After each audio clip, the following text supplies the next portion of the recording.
Hello everyone, I am Dr. Srikanth, consultant anesthesiologist and pain physician, Archana Hospital, Madinagooda. చాలామంది మహిళలు మా దగ్గరికి నడుము నొప్పితో బాధపడుతూ వస్తూ ఉంటారు. ఎస్పెషల్లీ పోస్ట్ ప్రెగ్నెన్సీ మాకు సిజేరియన్ డెలివరీ తర్వాత spinal anaesthesia or epidural anaesthesia తీసుకున్నాక మాకు బ్యాక్ పెయిన్ అనేది ఉంటుందని చెప్తారు. బట్ జనరల్లీ ఇది అపోహ మాత్రమే.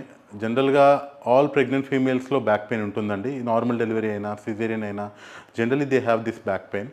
ఈ స్పైనల్ అనెస్థీషియా వల్ల బ్యాక్ పెయిన్ అనేది ఒక మిత్ మాత్రమే. ఎందుకంటే స్పైనల్ అనెస్థీషియాలో మనం వాడే నీడిల్ ఇనీషియల్ 1-2 డేస్ మాత్రమే అక్కడ ఇచ్చిన సైట్లో పెయిన్ ఉంటుంది. తర్వాత ఆ పెయిన్ అనేది ఉండదు. ఈ పర్సిస్టెంట్ బ్యాక్ పెయిన్కి రీజన్ ఏంటంటే జనరల్లీ డ్యూరింగ్ ప్రెగ్నెన్సీ ఈ గ్రోయింగ్ యూటరస్తో పాటు మన స్పైన్ కర్వేచర్ అనేది మారుతుందండి.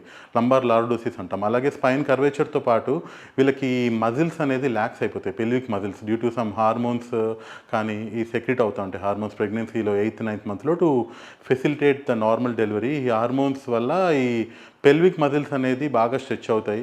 దానివల్ల ఈ పోస్ట్ డెలివరీ కూడా ఈ స్ట్రెచ్ అయిన మజిల్స్ అలాగే ల్యాక్స్గా ఉంటాయి. అవి మళ్ళీ నార్మల్ సైజు రావడానికి టైం పడుతుంది. పోస్ట్ ప్రెగ్నెన్సీ ఏం సజెస్ట్ చేస్తామంటే పెల్విక్ ఫ్లోర్ ఎక్సర్సైజెస్ కానీ లేదంటే అబ్డామినల్ ఎక్సర్సైజెస్ కానీ స్పైన్ బ్యాక్ స్ట్రెంథనింగ్ ఎక్సర్సైజ్ కానీ సజెస్ట్ చేస్తూ ఉంటాం. ఈ ఎక్సర్సైజెస్తో పాటుగా వాళ్ళు కొన్ని supplements like vitamin D supplements కానీ లేదంటే కాల్షియం సప్లిమెంట్స్ కానీ తీసుకుంటే త్వరగా they can recover from this back pain. So just మీ మైండ్లో నుంచి ఈ బ్యాక్ పెయిన్ అనేది స్పైనల్ అనెస్థీషియా వల్ల వస్తుందనేది మాత్రం తీసేయండి. సిజేరియన్ అయిన వాళ్ళకి, నార్మల్ డెలివరీ అయిన వాళ్ళకి అందరికీ బ్యాక్ పెయిన్ వస్తుంది. దానికి గల కారణాలు మీకు చెప్పాను. సో జస్ట్ మీరు ఈ ప్రికాషన్స్ తీసుకోవడం వల్ల like right from the pregnancy if you start exercises and post pregnancy if you continue this exercises and few supplements వల్ల you can prevent the back pain. Thank you.